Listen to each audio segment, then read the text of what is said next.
While taking the podium for the very first time as the Denver Nuggets head coach officially, did David Adelman call out one of his star players? Is Josh Kroenke underselling the potential problems that his franchise is facing?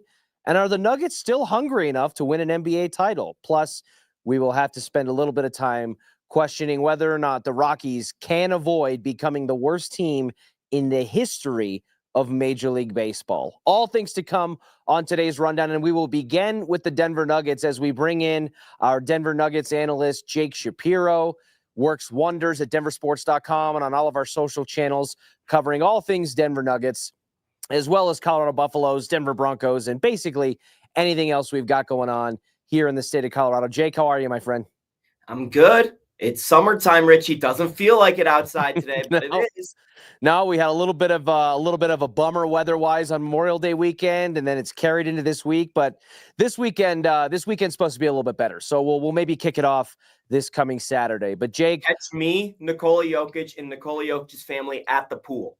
Yes, exactly. That if that actually happens, I need you to send a picture. Jake, you were in the building yesterday for David Adelman's official announcement as head coach of the Denver Nuggets, turning the final page on the Michael Malone era. And it's the first time we've heard from him in that official capacity. And Josh Kroenke, who it feels like we hear from every 3 weeks nowadays, spoke again. And there was a lot of interesting things that I pulled from that press conference that I want to get your input on, both from what you thought about what was said, the vibe in the room, and what you think it projects for this team going forward. Starting with Josh Kroenke, who was asked about the reason why he hired a head coach before a general manager, considering the hierarchy in the NBA kind of structure and the way that works, why he made that decision. As a part of that answer, he had a lot to say about the team's cultural foundation in the building. He said, quote, "I can also say very clearly that this organization does not need a cultural reset. A long time ago, we set an organizational standard to get to where we are today. A lot of that is about culture. From what I saw, the players responded, and a lot of the culture is still there. We just needed to peel off a few things, have a small reset, and I think we're ready to go moving forward." Jake, what was your first initial thoughts hearing Josh Kroenke say those words about the current state of the Denver Nuggets? He is 100%, 1,000% correct. This team does not need a cultural reset. I have been around teams that have eroded in confidence, in style, and play, and ultimately fell apart, whether that be the 2019 Colorado Rockies or the 2017 Colorado Buffaloes. This is not that. This team may be the only team to take a single game off the Oklahoma City Thunder in these playoffs, besides the Minnesota Timberwolves, who got one, and the Nuggets got three. This team is very close. I agree with them. And for those who are saying, "Oh, this new team needs a cultural reset after 2 straight second-round losses in Game 7," do you hear yourself? Do you know how fortunate you are? There are so many teams around the league who do not make it this far. And I'm not saying it's acceptable with the best player on earth to go home in the second round. That's Right. far from what I'm saying. But it's not like you need to hit the nuclear option and start anew or try something different. That's not the problem with the Nuggets. The Nuggets are knocking on the door. No one's picked up. That's the problem. So right now, what they're going to do is they're going to make some small tweaks, some small adjustments. They did it last year, didn't work out. They're going to try and do it again this year. Hopefully it works out this time. It is the thought. But you look at coach hiring, Richie, this is almost the exact opposite of Michael Malone. People say, "Oh, it's Malone's disciple. He's his right-hand man, yada, yada, yada." David's a player's coach, comes from the West Coast.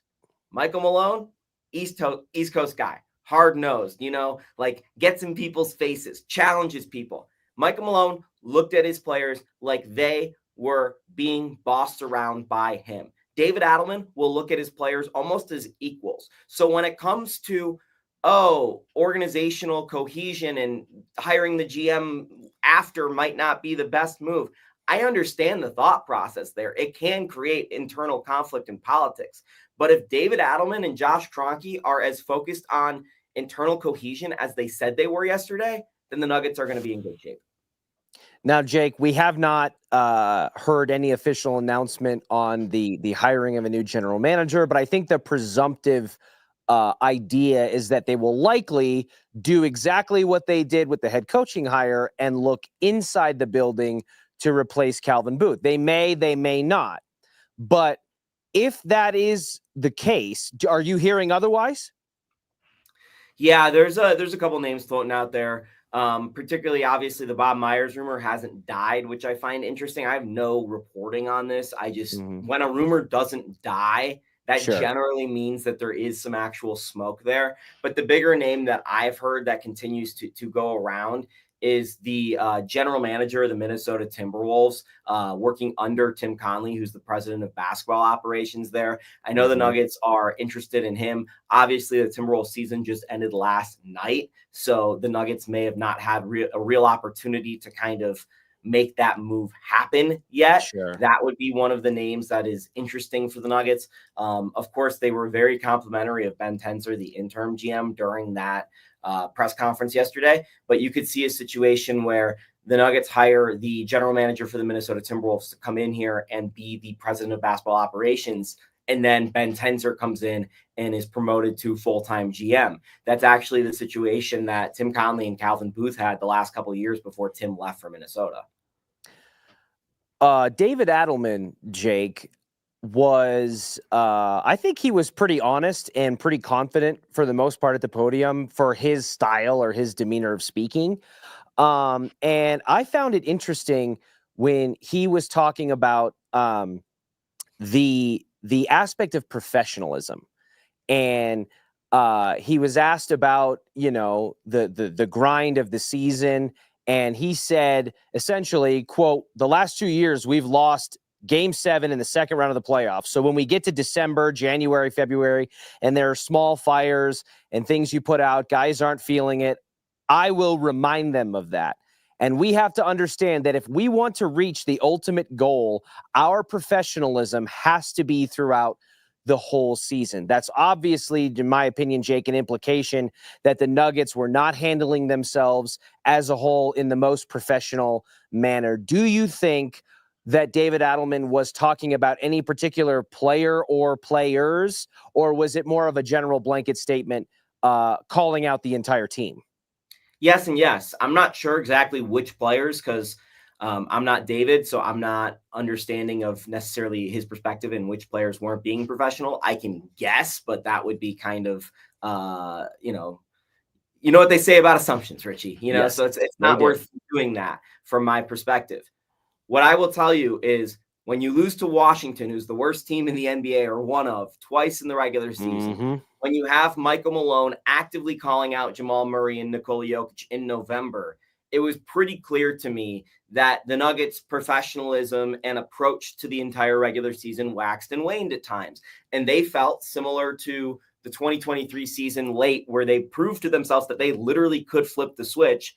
24, they felt they could flip the switch, and they were right about both. And there are only a few teams in NBA history that have been able to flip the switch. They felt like they could flip it this year, and they were right again. They flipped the switch in the playoffs. They were a completely different team. The problem is they can't get into that situation. And when Michael Malone was on the hot seat coaching for his job, of course, he's going to be more reliant on players like Nikola Jokic and Jamal Murray, who he can trust, rather than focusing on the development of rookies who he may not be around to see. So it's going to be a interesting agreement and arrangement in terms of, yeah, the Nuggets might lose to the Washington Wizards or some of these bad teams next year, but it might come instead of with Nikola Jokic on the floor with Zeke Naji, Jalen Pickett, which I think is a lot more acceptable to Nuggets fans and their overall approach to these situations, because it was pretty clear to me over the last two press conferences Josh Kroenke's had, they are not going to approach the regular season next year chasing the 57-win Nuggets franchise mark. They are going to find a way to get into the playoffs, number one goal. Number two, anything after that is just about internal development and trying to focus on Julian Strawther, Payton Watson, Jalen Pickett, De'Ron Holmes, getting to a place where maybe two of those guys are full-time rotation players by the NBA postseason. I heard our friend Anilo Piro talking about this here at the studio. We were talking about it the other day, where he said he thinks that the Nuggets goals. He actually might have said it on your Mile High Hoops podcast, if that might be the first time I heard it, that the Nuggets goal going forward should be to hover around the 4 or 5 seed every single year, the 6 seed even. 6 seed. Okay. Well, that maybe makes an important distinction, because when I heard that, I think I misheard it to think 4 or 5, which is exactly what happened this year. And in my brain, I'm thinking, okay, so the best case scenario, like a perfect regular season for the Denver Nuggets, is that they have to fight up against an evenly matched Western Conference team like this past season's LA Clippers, and then go on to face the number 1 seed, who could presumptively be the Oklahoma City Thunder for the next half a decade, like they did this year. And that's their best path forward, best case scenario. And it didn't make sense. So make it make sense for me now, Jake, behind that strategy. So if I'm the Denver Nuggets, I'm not playing Nikola Jokic, Aaron Gordon, Jamal Murray, or Michael Porter Jr. a lick over 65 games. That's it. You're done at 65 games. You know that coming into the season. We know what you can do. Christian Brown's a little younger. He can play as much as they want to play him. Probably not 82, though. Probably, somewhere in the ballpark of 75. I'm using all of those extra minutes to develop the guys I just talked about: Jalen Pickett, Julian Strother, Peyton Watson, Zeke Naji, Deron Holmes. I want to build their confidence up. And you heard David Adelman talk about making sure these guys are confident, so when they get into these big spots, whether it be taking a big shot or on defense, having a big defensive possession, they know exactly what they're doing. So they're going to have to play big minutes in the regular season. Julian Strother averaged 21 minutes per game this season. I don't think people realize that. He played a heck of a lot. So you're going to up Julian Strother's minutes to maybe 27, 28 in the totality of it, because you're going to count on games where he might start. I think that's fascinating. So what that amounts to is the Nuggets are going to lose quite a bit more games when Nikola Jokic does not play, because I think they were like 3-8 this season when Nikola Jokic didn't play, which is kind of honestly a miracle that they were that good. By the way, the Rockies are 3-8 when Chris Bryant plays. So Nikola Jokic, Chris Bryant, MVPs. So what I will tell you on that front is, if Nikola is sitting, the Nuggets will have a worse record. This year they had a worse record than the year before. Okay, can they get to 48, 49 wins? 48, 49 wins the last couple of years has been about somewhere between the 4 and the 6 seed in the West. If they're the 6 seed in the West, they avoid the play-in, they get the week off before the playoffs, they go in and face the 3rd seed, right? The 3rd seed. That's not that good of a seed, generally speaking. We've seen some bum teams be the 3rd seed over time. So you get the 3rd seed.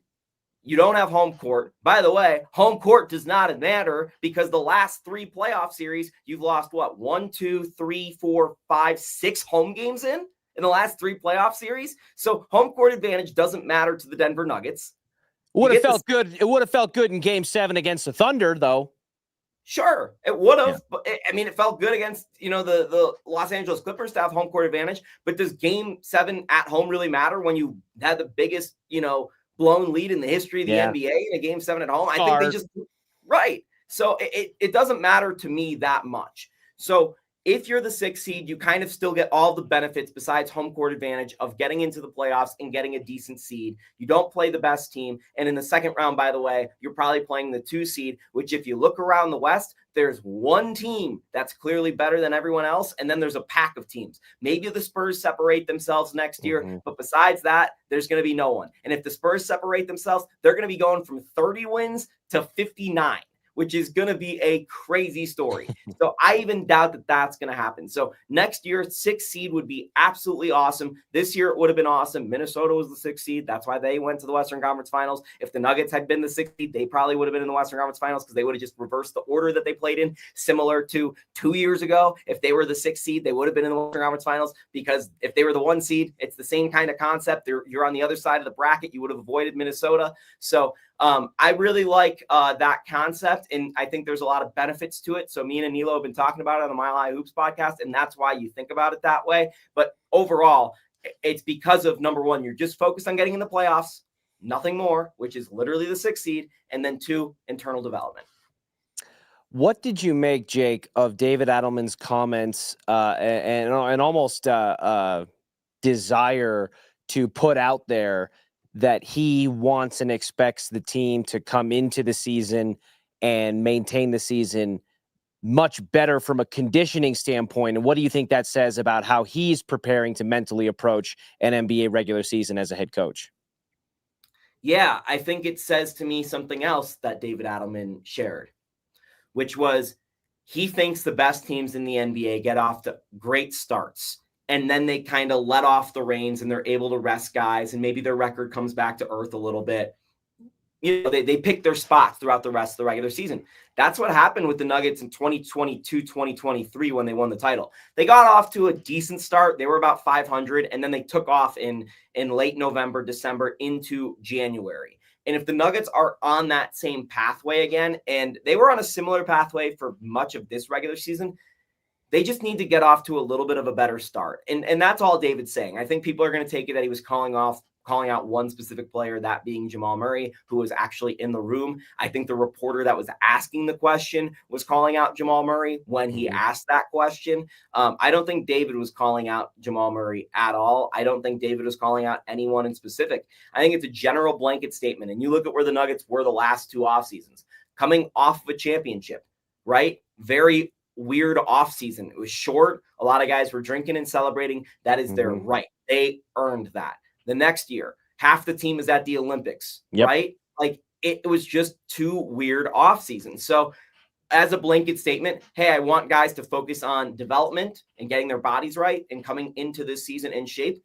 That's the right approach, because if he doesn't say that, what are they doing this offseason? It's not like they're drinking. It's not like they're in, they're celebrating or they're at the Olympics, except for maybe Nikola Jokic and Vlatko Čančar, who will probably play in Eurobasket. But aside from that, like, guys aren't going to be playing. So Julian Strother saying he's going to be around in Denver all summer long. That's huge. The fact that Jamal Murray is still here is a big sign that Jamal Murray is committed to working on his game as well.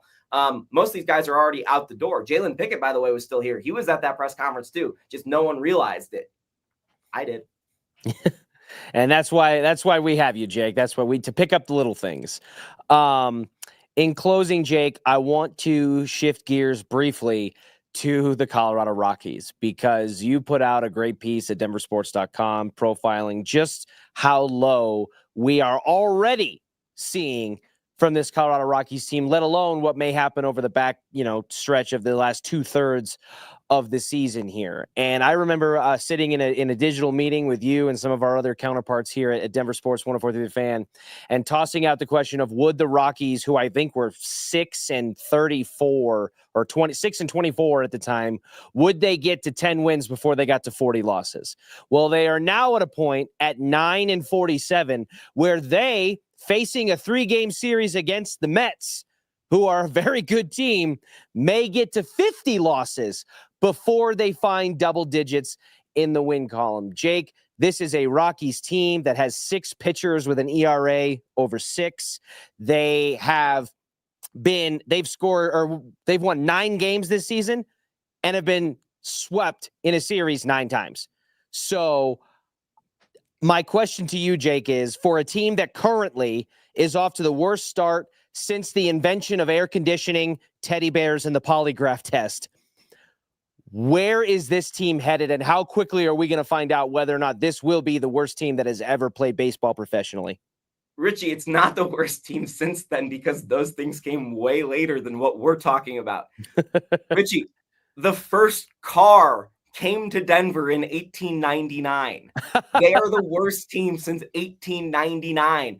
Do you know what was happening in Denver in 1899? I looked it up. It was the year Wash Park was established. It was 7 years after the Brown Palace was built. The Denver Post just had come into existence. Like, we are talking about so long ago. That was the same year, if you've watched The Prestige, Nikola Tesla moved to Colorado Springs and started running all these weird electrical experiments in Colorado Springs. Fantastic movie. Go on. One of the best movies of all time. Yeah.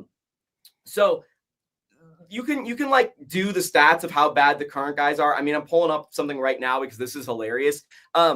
Remember Mike Hampton, Richie? 121 million, 8 years, one of the worst contracts ever signed by the Rockies. Everyone knows that, right? He was a horrible pitcher, right? What people don't realize about Mike Hampton is, while he was a horrible pitcher in 2001 and 2002 for the Colorado Rockies, if you take his combined hitting seasons from those 2 years, he would be the best hitter on this year's Colorado Rockies.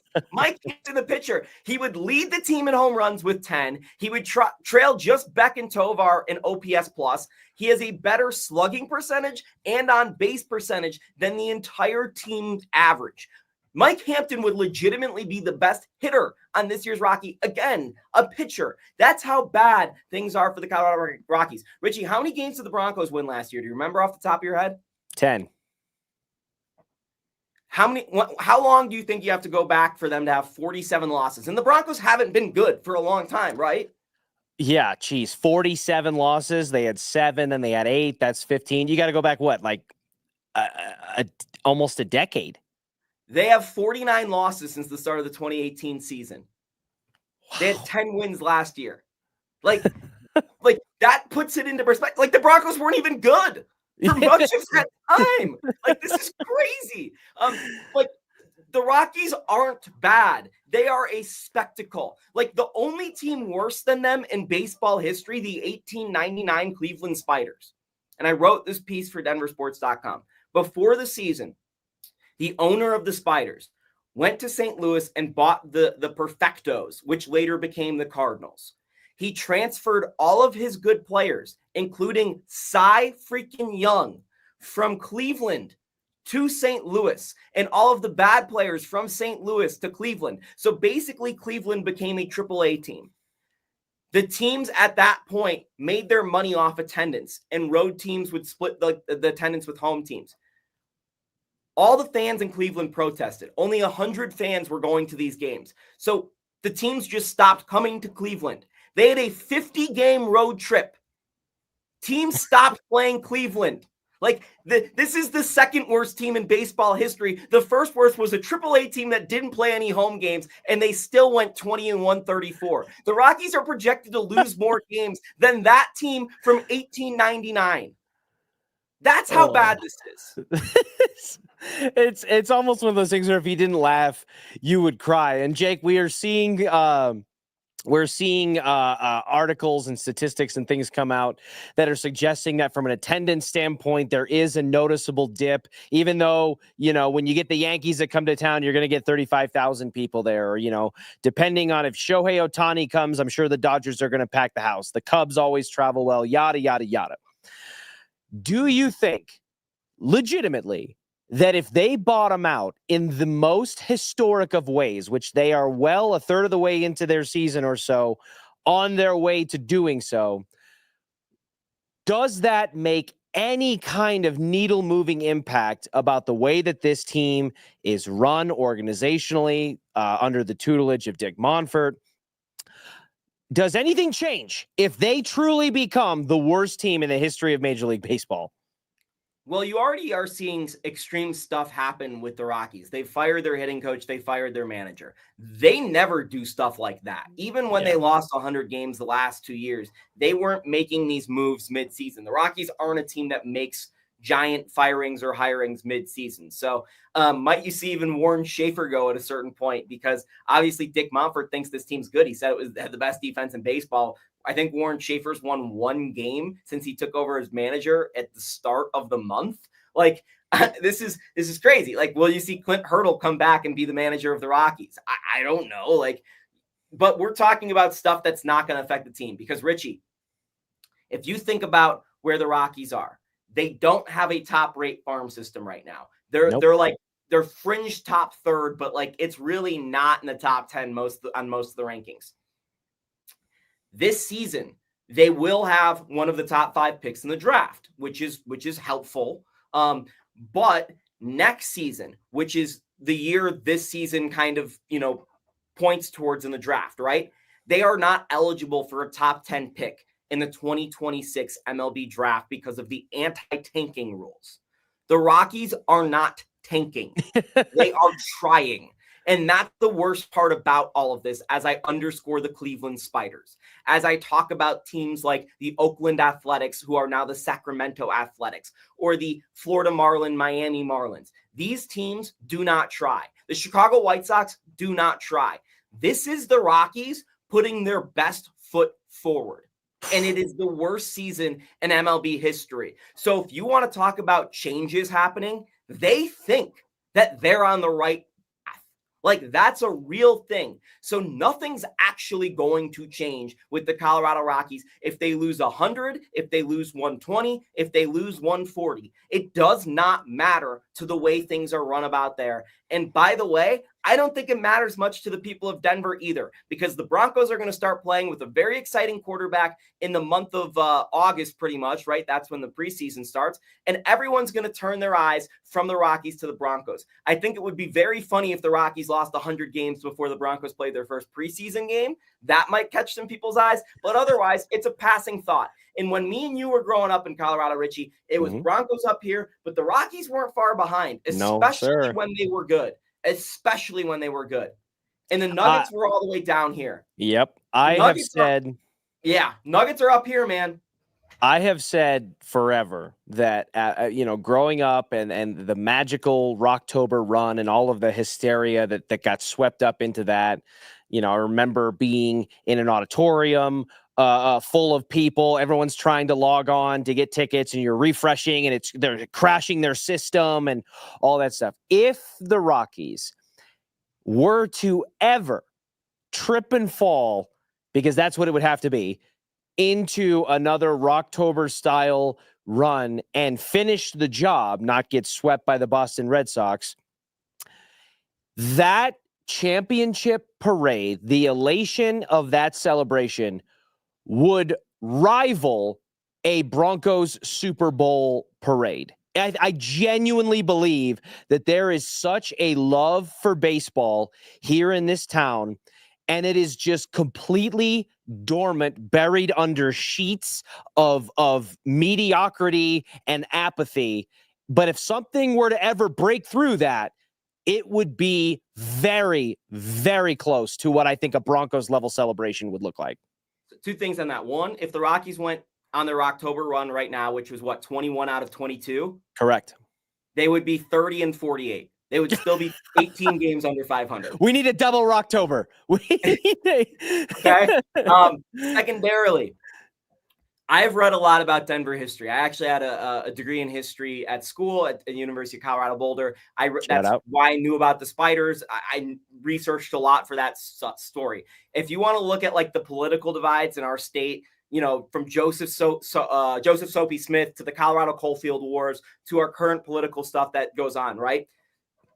That's not this show. The point is, we have never been more politically aligned, every single side in this state, than we want a Major League Baseball team. Our state worked so hard to get the Colorado Rockies. Like, you could go back through history. It took about 30 years of people really, really, really trying to get a baseball team here after we had proved with the Denver Bears that we were a capable MLB city. And people like Woody Page and other people I know, that work with the Rockies that have now retired and unfortunately are kind of, towards the ender part of their lives. Like, honestly, like they're towards the later stages of their lives. Like, these are the people that work so hard, and they're not getting to see their work rewarded with a major league team. This is not a major league product. And I honestly think about those people all the time because it's fun to make fun of this and laugh because the ownership is a joke, but there are so many people who work so hard for us to have this asset. So for it to be treated like a joke and for it to be a joke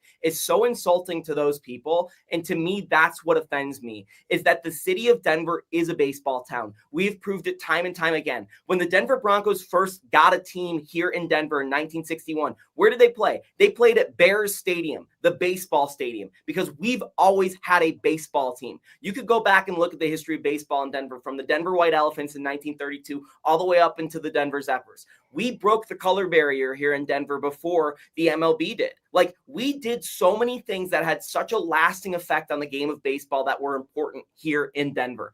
We are a baseball city at our core, and no one cares about it now because of Dick Monfort.